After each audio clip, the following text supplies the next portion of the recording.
Christophe Boucher, donc avec nous, main basse sur l'argent du foot français, enquête publiée chez Robert Laffont qui sort demain. Demain, oui. Donc demain dans les librairies. Demain dans toutes les librairies. Très bien. Un livre un peu secret, Christophe. Un livre très secret. Peu de gens l'ont eu. Il y a eu une sorte de mystère qui entourait la sortie du livre. Y avait-il des craintes que ce livre ne puisse pas sortir ou qu'il soit attaqué avant même la sortie? Il y avait des craintes. Il y avait des craintes parce que je pense qu'on va y venir, mais je révèle pas mal de choses de ce qui sont passées les 3 dernières années au niveau de la Ligue. Et je pense que effectivement, les dirigeants de la Ligue vont pas le prendre du bon côté. Ah oui, ça je te garantis qu'ils vont pas aimer. Ça. Donc, comme on sait que le président de la Ligue est relativement, enfin quand je dis relativement, c'est une façon de parler interventionniste, on a préféré être discret.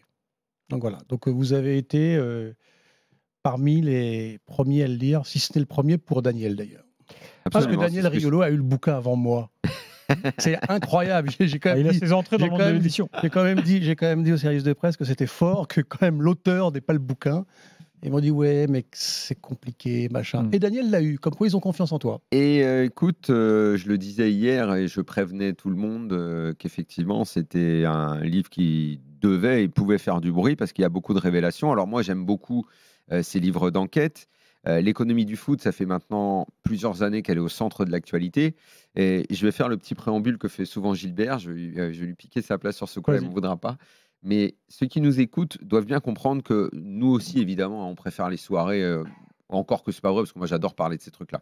Mais on aime bien parler de jeu, on adore parler de l'OM, du PSG, de Lyon, ce qui se passe à l'intérieur et de faire les afters d'après-match. Néanmoins, tout le monde doit bien comprendre que c'est essentiel quand on s'intéresse au foot d'également savoir ce qui se passe dans les caisses des clubs et de comment vit le foot, l'économie du foot. C'est très important pour savoir où on va. Évidemment, l'appel d'offres dont on va connaître le résultat sous peu, et le livre sort à propos justement dans cette période-là, ça va être très important pour l'avenir de nos clubs. Ce qui s'est passé au moment de Mediapro, le prêt auquel les clubs ont dû consentir pour ne pas mourir juste après le Covid, c'est très important. Ça explique toute la politique sportive, la situation de Lyon en ce moment, la situation de l'OM année après année, les dettes qu'ils ont. Tout s'explique aussi par ça parce que de toute façon, notre foot vit sur un pilier, les droits télé, et l'autre, les transferts. Donc l'économie du foot, c'est capital pour bien comprendre ce qui se passe dans les clubs. Donc je suis content qu'on parle de ton livre ce soir. Voilà, préambule fait, on y va. Alors, par contre, démarrons par l'actualité qui arrive là. Daniel parlait des droits télé. Vincent Labrune nous a vendu, à grand renfort d'arguments, le milliard. Les présidents de club ont l'air d'y croire. Ceux qu'on rencontre, nous, qu'on croise, ils disent ouais, c'est possible. Christophe, est-ce que c'est du vent? Alors, c'est pas forcément du vent. Moi, je suis pas Madame Soleil. D'ailleurs, c'est pas le sujet complètement du livre. D'ailleurs, je dis dans le livre que cet appel d'offres-là ne sera pas véritablement décisif. Parce que c'est un appel d'offres qui arrive après de nombreuses péripéties. C'est aussi un appel d'offres qui arrive après une longue brouille qui finit mal, un divorce consommé entre la Ligue et Canal+. Et donc, tous les éléments sont là pour que l'appel d'offres soit pas bon. Bon, mais on a vu, et je commence le livre par ça, on a vu et moi je commence le livre en 2004. Pourquoi en 2004? Parce qu'en 2004, la Ligue touche 350 millions d'euros pour les droits. C'est Canal qui prend l'intégralité des droits. On vise, moi j'étais à l'époque administrateur de la Ligue, on vise 500 millions et tout le monde nous dit qu'on est complètement fou. Et Canal met 600 millions. Donc, des fois, il faut être humble sur les sujets. Je peux me permettre une parenthèse, parce que je me souviens très bien de cette période de Canal qui, à l'époque, avait un peu fanfaronné, en disant « ce qu'on a fait, c'est génial ». Enfin, à l'époque, Canal avait surpayé le produit. Et la Ligue avait fait une affaire extraordinaire. Ça valait pas ça. Ça valait pas ça. Il faut rappeler dans le livre qu'à un même moment, la Première Ligue, en 2004, vaut autant en termes de valorisation de droits télé que la Ligue 1. Oui, alors c'est pour ça que je commence là, parce qu'il faut se souvenir, parce que les commentateurs, et y compris les économistes, pour qui j'ai un grand respect, mais on parle toujours des droits anglais. Il faut se souvenir qu'en 2004, les droits domestiques français sont égaux aux droits domestiques anglais. C'est pour qu'on mesure bien tous, les uns les autres, dans le football, parce qu'on est tous dans le football, les médias en font partie, ça fait partie du système, qu'on mesure bien le crash, qu'on mesure bien la chute qui s'est produite. Le degré d'incompétence aussi. Aussi. que vous soulignez d'ailleurs Ce qui s'est passé pendant 20 pour ans. qu'il y a 20 quand ans on serait sur ça avait 20 été, ans, on est à égalité avec les Anglais en termes de pognon, et 20 ans plus tard, on est à la ramasse et on se demande même si on va avoir 700 ou 800. Pourquoi en fait? Parce que l'ensemble des présidents sur ces 20 dernières années, et j'en ai fait partie, ont été relativement inconséquents dans la façon de faire leurs choix.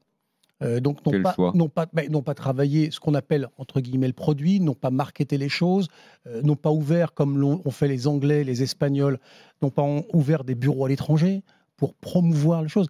Je raconte. Attends, Christophe, permets-moi sur ce point. Moi, je me souviens très bien dans les années un petit peu après avoir parlé à l'époque à beaucoup de présidents de clubs qui faisaient une fixette sur comment gagner plus d'argent, et qui ne se souciaient pas une seconde du spectacle qu'il proposait. Tout à fait. Mais ça ne venait jamais. Il y avait tout le temps le ticketing, il y avait tout le temps ces histoires-là, mais on avait toujours les entraîneurs qui proposaient des jeux abominables à regarder, et ça a duré des années avant que ça change un peu ces dernières années. C'était véritablement, effectivement, les droits télé en France, tels qu'ils ont été gérés, tels que nous les avons gérés finalement. Ça a toujours été un cache-misère. Comme les transferts d'ailleurs. C'est la même mécanique.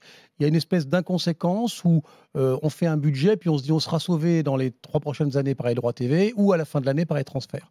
C'est ce que dénonce d'ailleurs le président de la DNCG en disant, qui sera certainement pas d'accord avec moi sur CVC, mais qui dénonce sur les transferts où il y a une espèce aussi d'inconséquence où on dit bon on va gérer comme on peut et puis de toute façon on vendra bien 1, 2, 3, 5 joueurs à la fin c'est le spectacle, c'est le triste spectacle. Oui, il y a que deux clubs rentables en France, il faut le rappeler, il y a que 2 clubs rentables en France. Alors c'est de mémoire Ajaccio, le deuxième je sais plus quel c'est, mais c'est un club de Ligue 2.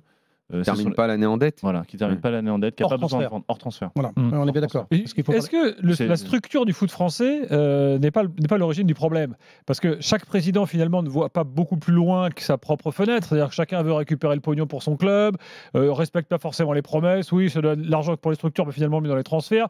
On a une ligue qui chapeaute tout ça, mais qui dépend quand même de ses présidents. On a un président qui est dépendant des présidents de clubs. On le rappelle souvent, on avait eu les témoignages de Quillot et d'autres qui souvent se faisaient un peu remettre à leur place par certains présidents. Ils disent donc toi en fait t'es un peu notre employé, en fait finalement t'es là pour être à notre service. La Brune a changé la donne de ça. La structure est faite de telle façon qu'il n'y a pas un homme fort compétent là qui peut prendre les choses en main, non? Il y a eu des. Est-ce que c'est pas le péché originel?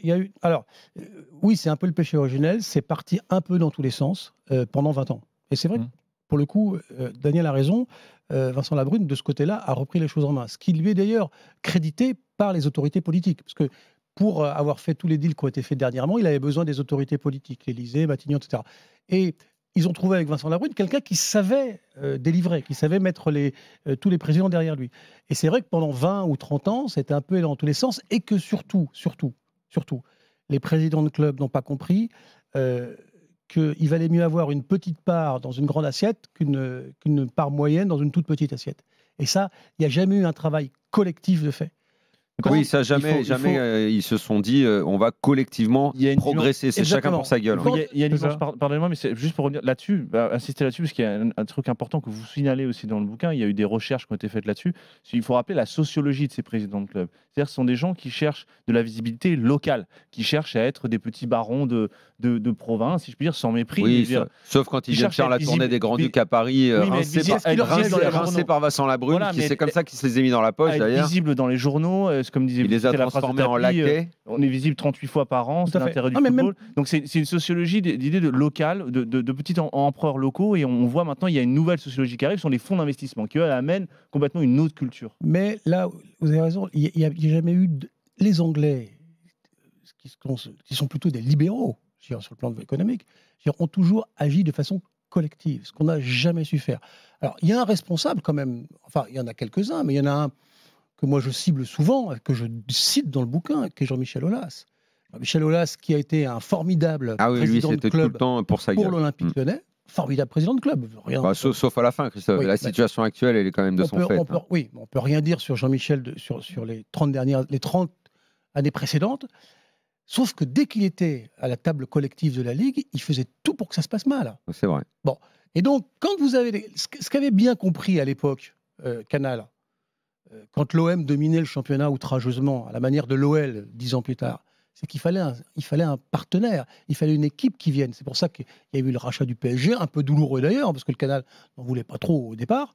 Mais on savait comme ça qu'on avait au moins 2 équipes. Et d'ailleurs, ils ont eu tellement raison que ces 2 équipes, elles assurent aujourd'hui les 3/4 du spectacle. Aujourd'hui, la valeur économique, ce qu'il faut bien comprendre, on va peut-être y venir, mais la valeur économique du championnat, c'est 2 clubs. C'est ça qui est terrible. Mais c'est Paris et Marseille. C'est Paris et Marseille. Ça veut pas dire que... Quand j'explique ça, à chaque fois, on m'insulte, mais c'est juste une réalité. Daniel, la valeur économique, je ne parle pas du sport. Pour faire un sport, il faut un championnat. D'accord ? Donc, il faut d'autres clubs. La valeur économique, et ce n'est pas un handicap insurmontable, puisque en Espagne, la valeur économique, elle tient sur le Real et le Barça. C'est vrai, c'est vrai. La valeur économique du championnat de France.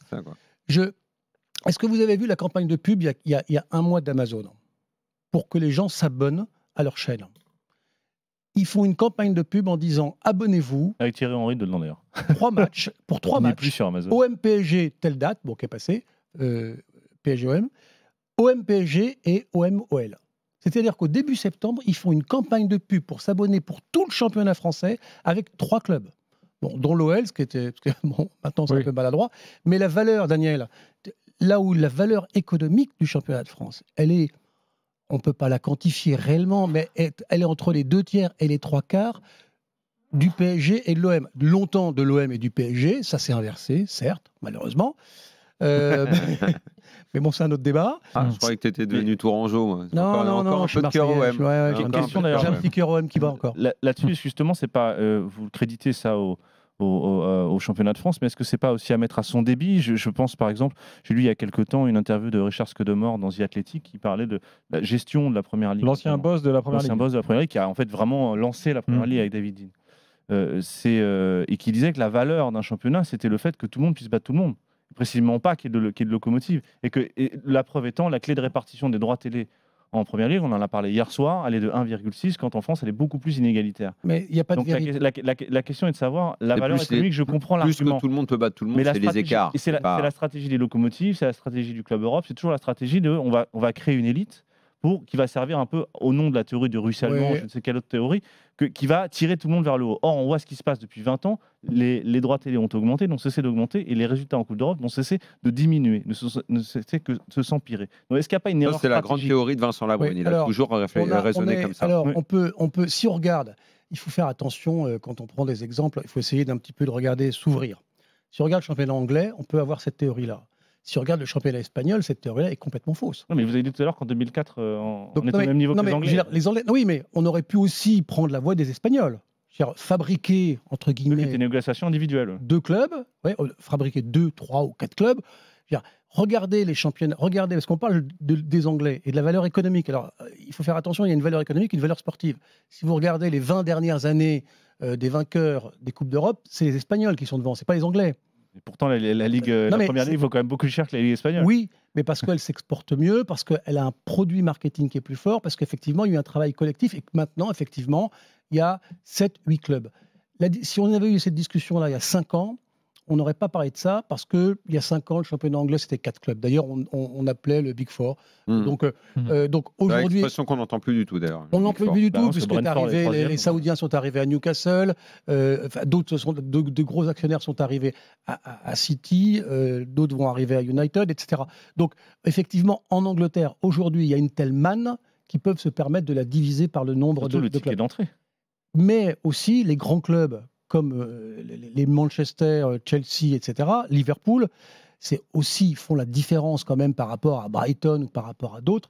Ils font la différence par leur marketing, par le sponsoring sur les maillots, etc. Il y a quand même des différences de budget. Il ne faut pas croire quand même qu'il y a une répartition quasi égalitaire en Angleterre, mais il y a quand même une différence de budget dans les clubs qui est relativement énorme. On a avec nous, avec Daniel Riolo et Thibault Leplat, Christophe Boucher, donc, qui sort demain ce bouquin main basse sur l'argent du foot français chez Robert Laffont. Donc CVC. allons-y, parce que c'est le gros deal pour la Ligue 1 qui maintenant est installé, initié par Vincent Labrune quand même. Alors, est-ce qu'il faut le mettre à son crédit, à son débit? Évidemment, on a parlé à de nombreuses reprises dans l'after des conditions de ce deal, puisque finalement, c'est un accord à vie, ce qui veut dire que c'est comme si la Ligue avait vendu une partie de ses actifs à vie. D'ailleurs, Christophe, vous utilisez une image très parlante pour faire comprendre le deal CVC. Il faut faire être très didactique pédagogique, pour qu'on comprenne, pédagogique pour comprendre ce que c'est que ce deal CVC et en quoi on s'est jeté dedans en pensant que c'était la poule aux œufs d'or. Alors, on revient en arrière. On a deux sujets compliqués qui sont la pandémie et Mediapro. Je fais une petite parenthèse. Moi, je pense qu'on n'a pas négocié avec Mediapro comme on aurait dû négocier avec Mediapro. Bon, ça, c'est fait. Mais ça a créé un vent de panique. Je veux dire, au moment où il voulait se barrer, lui, il a proposé de donner un peu moins. On a dit non et tout a explosé. Oui, exactement. Est-ce que c'était une vraie proposition de Rourès? Est-ce que vraiment, au lieu du milliard, il était prêt à donner 700 il m'a envoyé les papiers, Rourès, c'était une vraie proposition. Et je me souviens d'ailleurs qu'à l'époque, un vrai spécialiste des droits TV aussi, Charles Bietri, avait dit, bon, je pense qu'on aurait pu négocier autour de 750 ou 800 millions d'euros. Cette intransigeance de la LFP, comme elle avait été jadis intransigeante, et qu'elle est toujours d'ailleurs avec Canal, a fait péter le deal. Est-ce qu'on a vraiment cherché à travailler avec Mediapro? Non. Parce que Vincent Labrune lui-même, d'ailleurs, avait cet instinct, c'est bon, et Dieu sait qu'il peut être très intuitif, de plus travailler avec eux. Parce que Vincent Labrune pensait que derrière, il réussirait à rattraper les assiettes qu'il avait lancées en l'air et que Canal+ viendrait sauver le football français. Sauf que Canal, au moment stratégique, Canal+ n'était plus là. Bon. Donc, il fallait trouver de l'argent, coûte que coûte, soi-disant. Parce que tout le monde allait faire faillite. Et là, c'est la mode d'aller vers ce genre de fonds d'investissement, parce que les Espagnols le faisaient, les Italiens étaient en train de discuter, tout le monde vendait un peu des parts comme ça. Les Allemands étaient à deux doigts de le faire, mais ont complètement abandonné l'idée de le faire.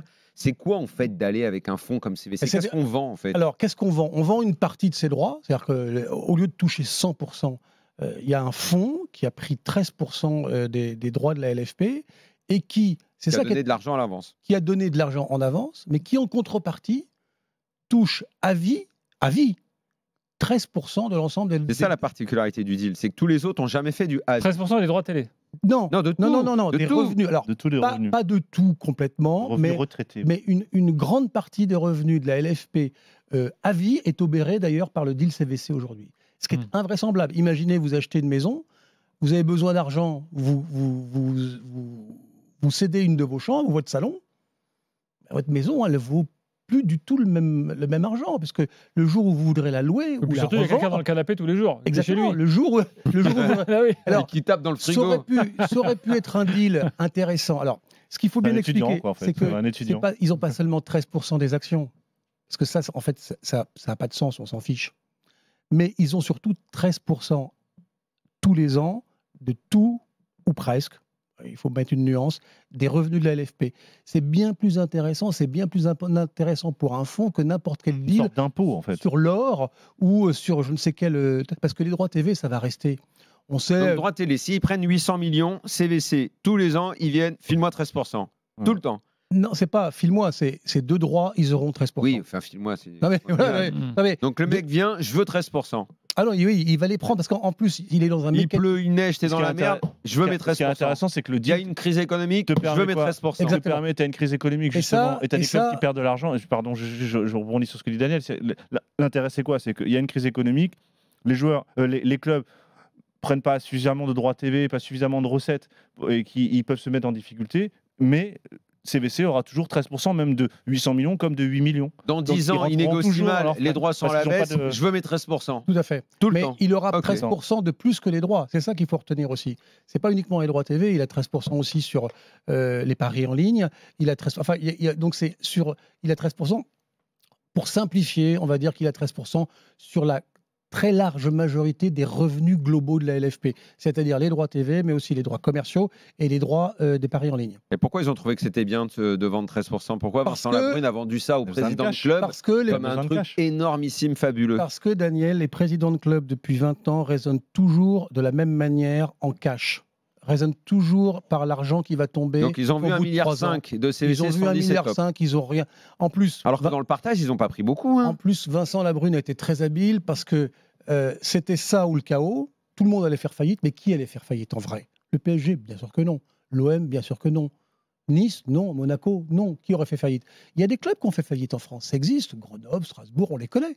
Bon, et bien de temps en temps, effectivement, il y a un problème économique où il y a un club ou deux qui ont fait. Non, les clubs n'auraient pas fait faillite. En revanche, là où c'est fort, c'est que tous les clubs, tous les présidents de clubs ont cru que les autres allaient faire faillite. Et ce qui est intéressant dans Ils la n'ont même, dynamique, même pas regardé leurs propres résultats. Ils se sont dit, on va tous faire faillite, ça va être le chaos. Les politiques, l'Élysée et Matignon ont cru aussi ce discours-là et on s'est dit, on va faire un deal. Donc, Mais pourquoi ils sont intervenus? Le président, l'Élysée est intervenu? oui, parce qu'il fallait en partie, en toute petite partie, mais c'était symbolique et intelligent d'ailleurs, il fallait changer la loi pour faire rentrer un fonds, une société commerciale, un fonds dans une société commerciale. dans une délégation du service public. Une société commerciale. Parce qu'il ne faut pas oublier que la LFP, c'est là on l'oublie un petit peu, on y viendra sur les bonus qu'on touchait les uns les autres, que la LFP, c'est une sous-délégation de service public. C'est-à-dire que il y a l'organisatrice d'une ministère, Fédération française de foot, Ligue. Exactement. Alors avec tout ce qu'on connaît, et c'est là où le système français marche un petit peu en crabe, c'est-à-dire que théoriquement le pouvoir est comme ça, ministère, c'est-à-dire l'État, la FFF et la LFP, mais comme la LFP est majoritaire dans les votes pour la FFF, finalement c'est quand même les présidents de clubs, mine de rien, qui contrôlent en grande partie ce qui se passe à la FFF.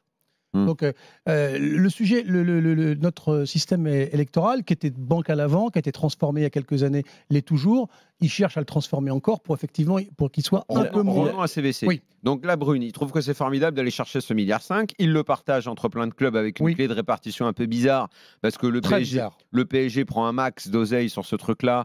Après, il y a Lyon et Marseille qui prennent la deuxième grosse part du gâteau. Puis après, c'est un peu donné. Franchement, c'est pas des sommes dingues qui sont données au final pour un deal qui devait être si fantastique que ça. Alors, d'abord, Vincent, il joue bien parce qu'il dit ça va être 1 milliard. Et puis quand il arrive devant des clubs, il dit non, mais c'est pas 1 milliard, c'est 1,5 milliard. Donc tout le monde se dit bon, c'est super, on va se partager de l'argent. On voit s'ils sont gavés eux personnellement. Donc, on va y venir. On va y venir peut-être, mais en revanche, il y a des clubs qui se sont très bien débrouillés. Au premier rang desquels le Paris Saint-Germain. Pourquoi? Parce que le Paris Saint-Germain, je l'ai dit tout à l'heure, la valeur du championnat, la valeur économique du championnat, qu'on le veuille ou non, qu'on le regrette, c'est peut-être pas bien, mais c'est aux 2/3 l'OM et le PSG. PSG-l'OM, allez, je vais le dire comme ça. Ça me fait du mal, mais je vais le dire comme ça. PSG-OM. Bon, donc PSG-OM aurait dû toucher, dans l'idée d'avoir des vraies locomotives, grosso modo 600 ou 700 millions d'euros sur le 1,1 milliard qui sont distribués. Sauf que le PSG, le PSG a très bien négocié. Aussi, hein. Le PSG a très bien négocié. Il dit non, mais nous, 250, ça nous suffira. Et puis après, de 250, on est passé à 200. Sauf qu'il y a une petite clause, comme dans les contrats d'assurance. Il y a une petite clause pour le PSG. C'est que désormais, tous les clubs qui seront européens toucheront la totalité des droits internationaux au prorata de leurs points UEFA. D'accord? Donc, ça veut dire qu'il n'y a que les clubs qui jouent les compétitions européennes qui pourront toucher les sous. Les points UEFA, je ne sais pas si tout le monde se souvient, mais c'est important de le dire ici, c'est sur 5 ans. Le classement, il est sur 5 ans. C'est 5 ans glissants. Le PSG, grosso modo, il est assuré pendant de nombreuses années, mais en tous les cas plus de 5 ans, de toucher que j'évalue, parce qu'on ne peut pas faire autrement, entre 35 et 40% des futurs droits internationaux. Donc le PSG dit, 200, ça me suffit. Vous avez évalué ça, je crois, 70 millions d'euros à peu près, donc ça leur permet de rentrer dans leurs frais des 50 millions d'euros qu'ils ont. Tout à fait, ils ont lâché 50 et vont récupérer dès la 70. première année. Donc ils ont très bon. En revanche, là, il y a un club qui s'est fait avoir, mais alors qui s'est fait léser complètement, c'est l'Olympique de Marseille. Et ça expliquez-le, parce que j'ai eu du mal à comprendre en quoi l'OM s'est fait fourrer dans l'histoire. On dit, on a un championnat, on récolte 1,5 milliard, on ne redistribue pas 1,5 milliard parce qu'on fait des réserves, et tout ça, c'est très bien d'ailleurs, et on va distribuer 1,1 milliard. On dit que l'OM et le PSG valent 65% de ça. Donc 65% de 1,1 milliard, ça fait à peu près 700 millions, à peu près. Bon. Le PSG ne touche que 200 parce qu'ils ont un mécanisme par ailleurs qui est... Mais le problème de l'OM, c'est qu'ils ne touchent que 90. Et eux, ils n'ont pas le mécanisme européen. Parce que ils sont aujourd'hui, il y a une semaine, je suis allé voir le classement de l'OM. Aujourd'hui, à l'UEFA, c'est 50e. Oui. Bon. Donc, ils ne vont pas toucher cet argent-là, l'OM. Et ils touchent 90. Est-ce que l'OM, c'est normal que l'OM touche le même argent, la même somme, que Nice et Rennes. Non, bien sûr que non. Voilà. Et Nice et Rennes se sont super bien Eh démarrés. oui, mais pourquoi? Mais comment en fait, ça s'est fait comment? Ils étaient autour d'une Parce table. que- Comment mais- ils ont discuté pour cette Parce répartition-là? qu'il fallait avoir le vote de tout le monde. Donc le vote le plus important, c'était le vote de Nasser El Khelaifi. Sans ce Son vote, Nasser, c'est le patron de la Brune. sans ce vote-là, le deal ne pouvait pas passer. C'est-à-dire que ce qui pouvait passer en Espagne sans le Real et le Barça, en France, ça ne pouvait pas passer sans le PSG. D'ailleurs, pour souligner ce que vous dites là, vous racontez cet épisode-là dans le bouquin très intéressant où la Brune exige l'unanimité Oui. pour entériner le vote. Et c'est une manœuvre extrêmement habile parce que pourquoi? Ça veut dire que chaque club avait un droit de veto. Donc il s'imagine qu'il a du pouvoir, mais en réalité, la dynamique collective fait que tu ne penses pas à ton pouvoir à toi. Tous derrière moi, sinon on va couler. Tu penses pas à ton pouvoir à toi, tu penses aux autres. Tu dis, est-ce que je vais être celui qui va faire capoter le deal? Et du coup, tu te dis, comme je veux pas être le petit qui dit, je veux pas faire capoter le deal, c'est comme un Mais gros faut deal. qu'on soit tous Donc ensemble. je vais suivre. Et tous ont la même réaction. Et au final, Absolument. ils entérinent un deal avec lequel ils sont pas d'accord. Et ils se C'est ça qui est incroyable. retrouvent à la fin, moi j'ai des témoignages que je donne dans le bouquin, et ils disent, t'as voté toi? Ouais, mais je suis pas d'accord. Mais pourquoi Ah, t'as voté alors? incroyable. Parce que je pouvais pas lever la main quand même. Bon. et donc, Ça, et c'est donc C'est formidable. l'expérience Et donc- 2000 grammes. alors il y a quand même eu, parce que là aussi, c'est l'unanimité de ceux qui ont voté. Parce qu'il y a quand même eu 2 abstentions. Ah oui, c'était qui déjà les deux? Alors il y a Toulouse, le deuxième je ne l'ai pas en tête, mais ça va me revenir. Mais il y a Toulouse, ça c'est sûr, et il y a 2 abstentions quand même. Je crois que c'est Toulouse et Nancy. Et alors, ils redis-nous s'abstiennent. pourquoi Nice et Rennes ont réussi à se démerder aussi bien? Parce qu'il avait besoin des votes et que je pense que Rennes et Nice, par exemple, tenus par des milliardaires, À ce moment-là, ils étaient en position de n'avaient pas puissance. besoin, je veux dire, qu'on leur donne 20 ou 30 millions d'euros. Je veux dire, on avait agité tout le monde en disant tout le monde va faire faillite, mais est-ce que Ineos va faire faillite? Non. Est-ce que le Est-ce que groupe Pinot Pinot va va faire faire faillite? faillite? Non.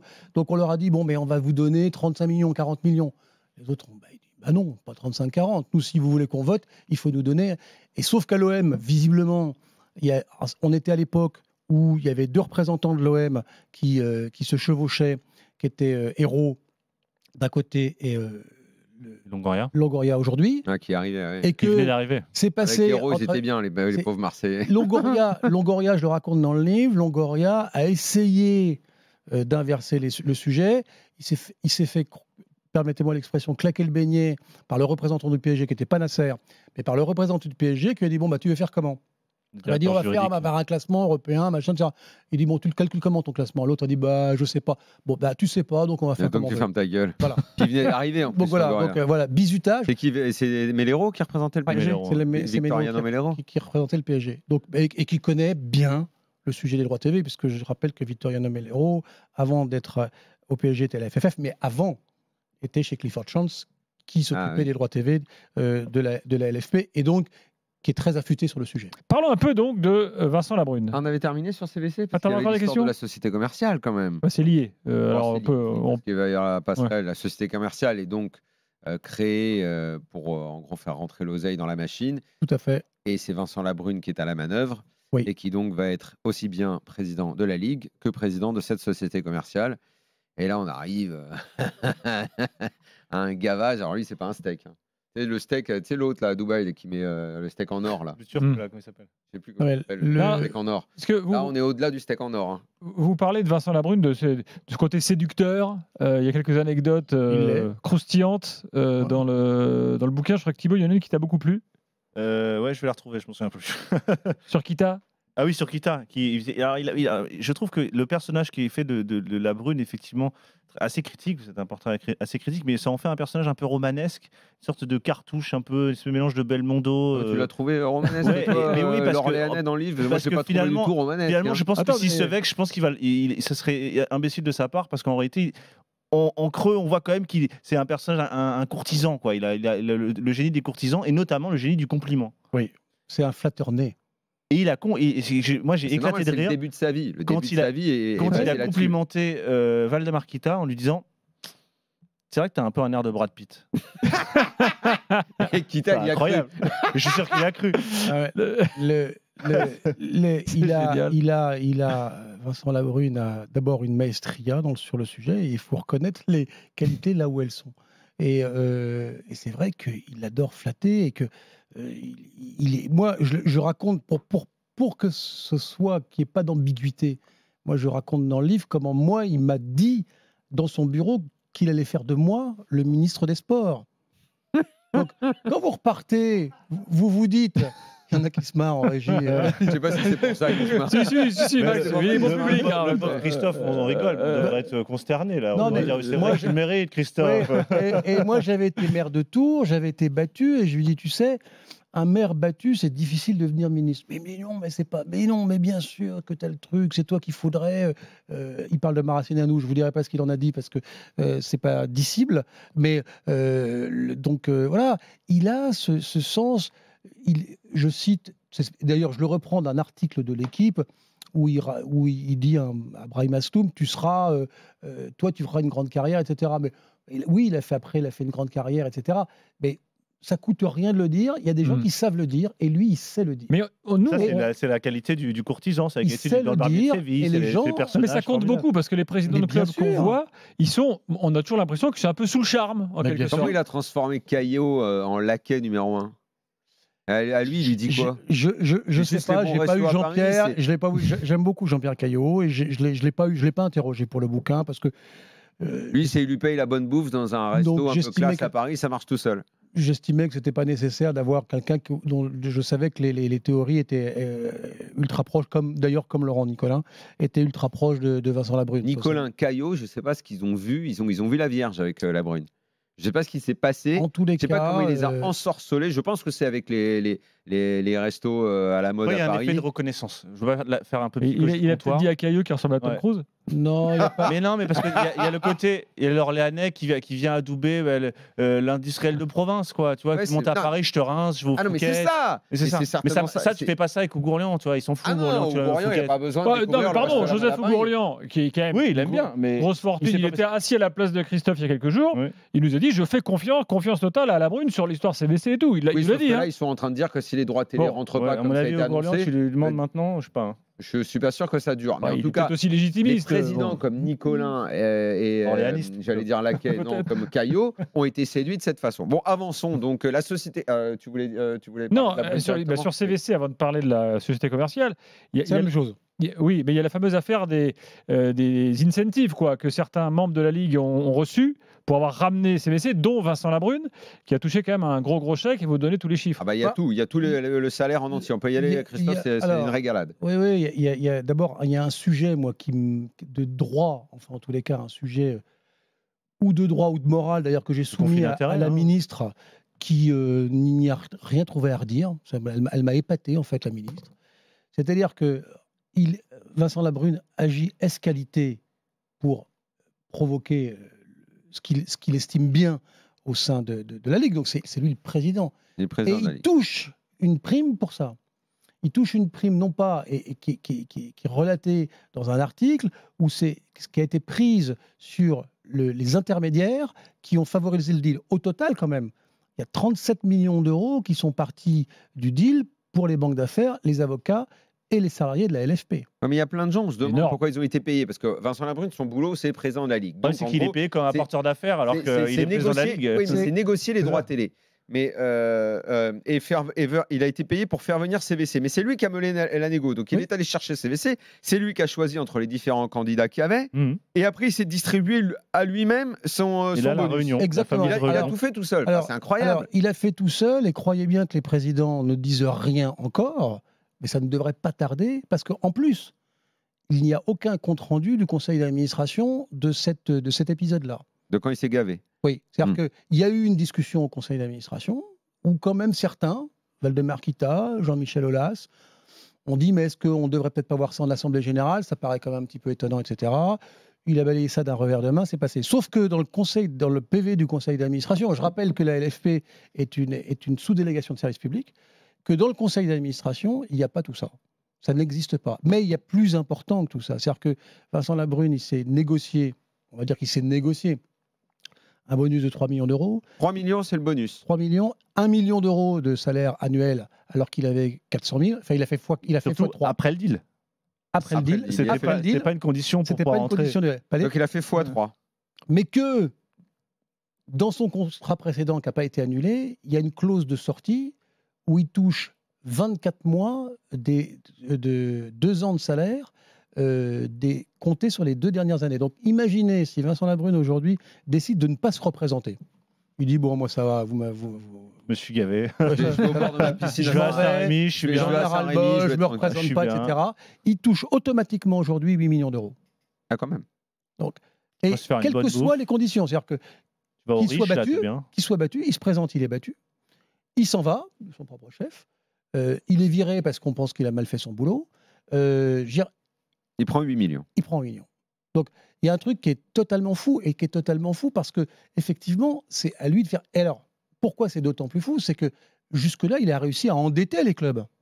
C'est-à-dire que qui touche un bonus sur les droits TV, imaginons qu'effectivement les droits TV passent à 1 milliard ce coup-ci, et que dans 4 ans ou dans 5, ils passent à 1,5 milliard, qu'il ait fait tout le travail d'accompagnement pour ça et qu'il négocie un bonus pour ça, moi je dis bravo, parce que ça, c'est les revenus. Là, pour l'instant, avec CVC, il a mis de l'argent dehors, pour l'instant. C'est pas, oui, les clubs ont touché de l'argent, mais c'est de l'argent qu'ils vont rembourser. Le Real a fait le calcul, hein. Le Real de Madrid, ils ont fait le calcul. Hein. CVC, parce qu'en Espagne, les chiffres de CVC ont été publics. Et le Real a refusé CVC, le dit. Donc, et le Real a refusé le CVC. Le Real a calculé que si CVC était pris sur 50 ans, pas à vie, hein, mais sur 50 ans, ils allaient engranger sur un scénario intermédiaire, c'est-à-dire le scénario le plus probable, 13 milliards d'euros. Donc, le Real a fait le calcul, ils se sont dit, nous, si on emprunte la somme dont on a besoin, parce qu'on a besoin de cash, etc., ça va nous coûter 800 millions d'euros. Donc, c'est incroyable. C'est-à-dire que la mécanique qui a été mise en place, elle va être extrêmement préjudiciable pour l'ensemble des clubs. Pour une majorité des clubs. Et d'ailleurs, ce qui va être intéressant, on va voir quels vont être les impacts politiques, c'est que c'est les clubs dont les présidents de Lorient, de Reims, de Montpellier, qui vont vraisemblablement, dans les 3 prochaines années, être les plus touchés. Donc leur réaction va être intéressante. On va aussi bientôt voir, je pense, mon petit doigt me dit qu'on va avoir quand même une réaction assez musclée du Havre. Ah oui, on va en parler dans quelques instants du Havre. Qui, Oui, on va belle parler de histoire. la société commerciale où il fait Oui. bosser ses copains. oui, il y a aussi ça. Ça, à la limite, c'est presque. C'est anecdotique Marginal. ça, qu'il fasse bosser Mhm. tous ses copains dans la société commerciale. Je ne dis pas que c'est anecdotique. Je dis qu'au vu de tout ce qui se passe, au vu des enjeux oui. qui sont là, Donc. je veux dire, bon, voilà. Avant de parler du Havre, ça veut dire que Christophe Boucher redevient journaliste en fait. Oui. Bah, c'est mon 2e, là. J'en avais fait un sur mon expérience d'élu, et puis il y en a un 3e, voire un 4e dans le tuyau. Et B, Donc, voilà. voilà. C'est un bon Journaliste métier. un jour, journaliste toujours. C'est un beau métier. Un métier d'ouvrier, l'écriture, c'est un métier Bon, Bon d'artisan. alors le Havre. Oui, alors le Havre est pas content parce qu'on découvre dans le bouquin qu'il touche moins que Vincent Labrune sur CVC. C'est ça l'histoire. Zach, Oui, c'est-à-dire qu'il y a, en fait, incroyable. En C'est un fait- génie, c'est un génie. en Franchement, fait, faut l'admettre. faut il y a un l'admettre. trou dans la raquette, dans le contrat qui a été fait, il y a un trou dans la raquette sur les clubs qui étaient à l'époque en Ligue 2. Et quand ils montent, en fait, ils ne sont pas dans la bonne saison, donc ils ne bénéficient pas Ouais, c'est vrai. de l'argent qu'ont les autres clubs. Et c'est une anomalie. Mais ce qui est intéressant, ce n'est pas l'anomalie, parce que l'anomalie, on fait tous des bêtises. C'est que personne n'a À envie de part la Daniel. Oui, on n'a pas envie de la réparer. C'est-à-dire que effectivement, le Havre s'est plaint auprès de la Ligue, et la Ligue l'a envoyé paître. En disant, bon, Il touche 1,5 million, c'est ça? oui, il touche 1,5 million. Et il réclame aujourd'hui, ce qui serait dans une certaine logique, il réclame la moitié de 16, c'est-à-dire 8 millions d'euros, qu'ils estiment qu'ils auraient dû toucher. Et c'est vrai. Bon, ça résiste pas à l'analyse. Sauf que la Ligue aurait dû dire, bon bah oui, c'est vrai qu'il y a un trou dans la raquette, ça peut arriver. Bon, on va trouver 8 millions d'euros. Ils viennent d'acheter un immeuble à 130 millions d'euros. Donc je pense qu'ils sont Pour capables. parler du déménagement de la Ligue, Ouais. ça en fait des sujets pognon. Quand ils veulent pas aller à Belleville va- parce qu'ils trouvent que le quartier c'est pas terrible, ils On préfèrent aller dans va- le 17e. Je pense qu'on peut trouver 8 millions d'euros assez facilement à la Ligue aujourd'hui. Et qu'il aurait mieux valu réparer le préjudice du Havre plutôt que d'aller, je pense, à une joute judiciaire dans les prochaines semaines, voire. C'est un Dans les- sujet dont Roussier a parlé lors de la montée. Hein. Oui, oui, Il non, mais avait c'est- hurlé, il disait, mais qu'est-ce que c'est que ce scandale? C'est un vrai sujet, c'est une anomalie, mais encore une fois, quand vous faites des contrats, je veux dire, quand on fait un papier, quand on fait un livre, quand on fait une émission de radio, on peut se tromper. Ouais, enfin bon, se tromper sur ton cœur de métier, c'est pas C'est- génial, quoi. Non, c'est pas génial, mais ça arrive. Sur la il faut- répartition des droits, se tromper. Et là, non mais Faire un contrat comme le ça. cas n'avait pas été anticipé. Bon, Mm. on dit bon bah écoutez, on anticipe le cas parce que le cas du Havre, il va pas se présenter 50 fois. puisqu'en fait, Le Havre, comme n'avait pas été en Ligue 1 depuis longtemps, n'a pas bénéficié de la manne. Oui. Les clubs qui sont aujourd'hui en Ligue 2 et qui peuvent remonter, ils ont bénéficié de la manne. Ouais. Donc, à la limite... Et voilà, si Laval ou donc, Grenoble même ce qui a sauvé montent, Bordeaux. c'est la même histoire. oui, c'est ce C'est même ce qui a sauvé donc, Bordeaux. donc, mais Bordeaux, d'ailleurs, qui dans la répartition, comme Nantes, comme Saint-Etienne et comme l'OM, n'est pas très gagnant. C'est parce que cette répartition des droits, enfin de l'argent, on en a parlé tout à l'heure, elle est, pour moi, c'est là où le bas blesse. Je n'arrive pas à comprendre comment, j'ai beaucoup de respect pour eux, mais comment Troyes ou Clermont-Ferrand ont touché autant que Nantes. Moi, il y a un truc qui me... Si on veut fabriquer... Non, mais il y a eu un bordel dans les négos, moi, qui... Il faut... Attendez, le temps passe et il nous reste que quelques minutes. Donc Vincent Labrune, c'est x3 le salaire. C'est le bonus de 3 millions. C'est donc... il a toujours pas passé son permis ? Non, toujours pas, je crois pas. Donc il lui faut... Il a une voiture avec un chauffeur. Il a 2 chauffeurs, donc. Il a chauffeur à Paris et chauffeur à Saint-Rémy. Je ne peux pas attester que les deux sont En tout cas, payés par la Saint-Rémy, le chauffeur, je LFP, sais mais pas en tous quoi les il cas, sert, celui de mais- Paris, oui, est payé par la LFP. À part aller au bistrot, Pour quoi. aller de la gare à la maison. Ouais. Ouais. Ah bah si, il faut aller de la gare. Bon Je les sais pas gars, s'il descend à Aix ou à Avignon, ça fait clôturez loin. le dossier Labrune, je vous renvoie au bouquin pour en Ah parler. non, il y a aussi Non. l'hôtel. Eh oh, dis donc, il est logé à l'année, il a sa piole à l'année au braque, hein, quand Oui, même. belle piole et bel hôtel. Oui, Très hôtel bel Braque, oui. hôtel. Mais Peninsula, c'est un peu. Pourquoi il a lâché le Peninsula? Parce que c'était encore... Peut-être un peu visible. Le Braque, c'est bien, c'est dans le 16e, c'est discret. oui, c'est C'est là qu'habitait Pochettino, je crois. voilà. Exactement. Donc, Ah bah tiens. c'est pas mal. Leonardo aussi. C'est pas mal. Attendez là-bas. Canal, il faut dire un mot de Canal quand même. Est-ce que aujourd'hui, il est possible qu'il y ait à nouveau un rapprochement? Est-ce que c'est mort de chez mort, selon Christophe Boucher?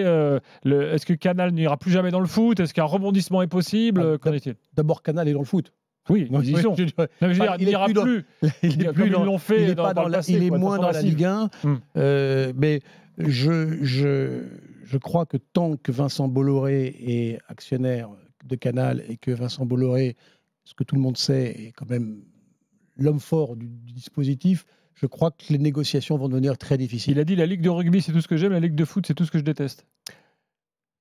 Oui, en fait, c'est vraiment une histoire invraisemblable. Je le raconte dans le détail. Hein. Il y a plusieurs dizaines de pages sur le sujet de l'histoire entre la Ligue et Canal. Oui, c'est très bien documenté. Hein. D'ailleurs, le Et bouquin, ça n'a cessé de s'envenimer. On aurait pu croire qu'avec les changements d'interlocuteurs, la brouille initiale, elle date de 2004, entre Méheux et Thirier.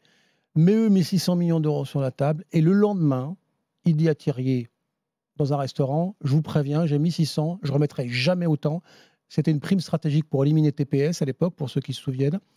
Et je ne remettrai plus jamais autant d'argent. Donc la Ligue est passée dans une situation ultra défensive vis-à-vis de Canal, alors qu'elle aurait dû dérouler le tapis rouge. Et donc, depuis 20 ans, et les changements d'interlocuteurs, ça a été Belmer, c'était du côté de Canal, ça a été Bompard, ça a été du côté de la Ligue, ça a été Quillot, ça a été Thirier, Quillot, Labrune. Ça n'a cessé de se détériorer. Il y aurait pu un moment, et peut-être qu'un aurait dû sortir la carte chance en disant, bon, écoutez, on remet tout à plat.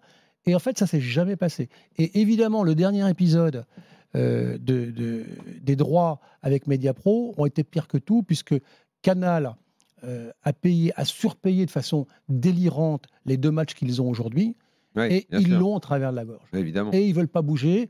Et si le PDG de Canal, Maxime Sada, de temps en temps, dans son fort intérieur, se dit que ce serait peut-être pas mal d'avoir la Ligue 1, c'est certainement ce qu'il a d'ailleurs dit à Vincent Labrune à un moment, Vincent Bolloré derrière, lui, Il a pas trop envie. il a pas envie, je crois qu'il n'aime pas ça, et je crois qu'il n'aime pas la personnalité des présidents de club. On peut comprendre d'ailleurs, hein, il y a toute une série de choses qu'on peut comprendre, mais je crois que là, ça va être dur. Dernière question. Alors, ouais, Ça tombe bien. justement. Si on va avoir la réponse dans le mois, les plafonds ne sont pas atteints. Est-ce que les présidents peuvent se retourner et dire finalement l'Orléanais, avec toutes plancher. ses promesses, C'est plancher, pas les plafonds. Ils le feront pas quoi, maintenant. C'est le minimum, donc c'est plancher, pas plafond. Oui. Plafond, c'est quand c'est en haut. les planchers c'est 550 et 250 Mm. pour le lot C'est 1 énorme. et 2, énorme. c'est beaucoup. Oui. Si c'est pas atteint même après le gré à gré, est-ce que les présidents peuvent dire bon bah Labrune il nous a promis beaucoup de choses, mais l'Orléanais il va retourner à Saint-Rémy? Oui.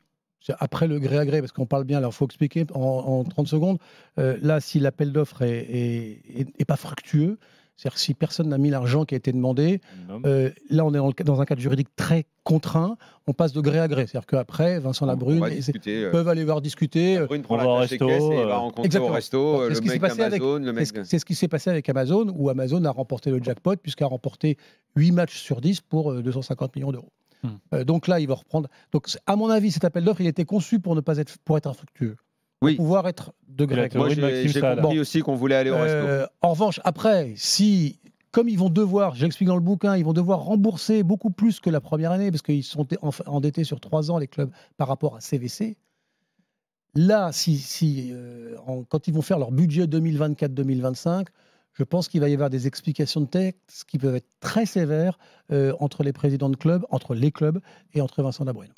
Merci d'être venu, Merci. Christophe Boucher, le bouquin En Main tout cas, c'est une Basse. sorte de thriller le bouquin, financier. franchement, c'est un bon bouquin. Main basse sur bien l'argent écrit, ça, du c'est foot très bien. français chez Robert Laffont, donc Et on se marre, en librairie demain. parfois. Ouais, moi, franchement, il y a plein de Ouais, fois. il y a plein de trucs mais aussi, ce même qui est drôles. intéressant, c'est qu'il reconstruit des dialogues. Il y a vraiment il y a vraiment le plaisir de l'écrire. On sent Merci. qu'il y a un plaisir d'écrire. Ouais, C'est agréable. À la prochaine, pour À la reparler prochaine. de foot français. de Ah, il y a la l'OM et- description psychologique de Vincent Labrune aussi. Les Pardon, profilers, faut jouer les profilers qui Ouais, viennent dans les réunions. lisez-la, les gens vont l'acheter. Et moi, pour parler de l'OM 30 secondes, inviter Franck McCourt qu'on sache ce qui se passe à Ah, mais nous, l'OM. on adorerait. Ah, mais invitez-moi Franck McCourt, avec, je crois que Moi, il- j'adorerais moi, entendre j'ai- Daniel Il est en à anglais. Boston, hein, il est En jamais là. tant que hein. je vais supporter attendre de Daniel l'OM, en anglais. j'ai 50 questions à lui poser. Ah, nous aussi, on en a beaucoup, comment on a mais raté on n'est pas le- sûr qu'il puisse rater. Et comment on a raté le début de cette saison. Ça, on va en parler.